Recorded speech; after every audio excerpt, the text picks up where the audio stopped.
টি-20 আন্তর্জাতিক ক্রিকেটে নতুন নজির তৈরি হলো। অস্ট্রেলিয়া এবং স্কটল্যান্ডের মধ্যে ম্যাচের নজির গড়লেন দুই ব্যাটসম্যান ট্রেভিস হেড এবং মিচেল মার্শ। দুদলই প্রথম টি-20 ম্যাচে ৬২ বল হাতে থাকতেই ৭ উইকেটে জয় পেল অস্ট্রেলিয়া। স্কটল্যান্ডের দেওয়া ১৫৫ রানের লক্ষ্যমাত্রা তাড়া করতে নেমে ব্যাট হাতে তাণ্ডব চালালে এই দুই ব্যাটার। তাদের আগ্রাসী ব্যাটিংয়ের সুবাদে ৬ ওভারে অস্ট্রেলিয়া তুলল ১১৩ রান ১ উইকেটে। এর আগে আন্তর্জাতিক টি-20 ক্রিকেটে পাওয়ার প্লেতে এত রান করতে পারেনি আর কোনো দল। আগের রেকর্ডটি ছিল দক্ষিণ আফ্রিকার দখলে।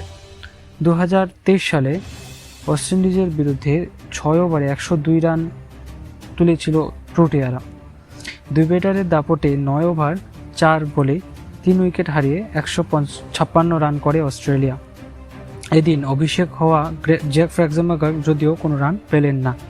গত আইপিএলে নজরকাড়া এই ব্যাটার ৩ বল খেলেই ০ রানে আউট হলেন। অস্ট্রেলিয়াকে জয়ের রাস্তায় পৌঁছে দেন অপর ওপেনার ট্রেভিস হেড এবং ৩ নম্বরে নামা মিচেল মার্শ। তাদের দ্বিতীয় উইকেটে জুটিতে ৩৪ বলে ১১২ রান ওঠে। ট্রেভিস হেড ২৫ বলে ৮০ রানের ইনিংস খেলেন, ১২টি ৪ এবং ৫টি ছক্কার সাহায্যে। ১৭ বলে অর্ধশত রান পূর্ণ করেন ট্রেভিস হেড। টি-20 ক্রিকেটে এটাই অস্ট্রেলিয়ার কোনো ব্যাটারের দ্রুততম অর্ধশত রান।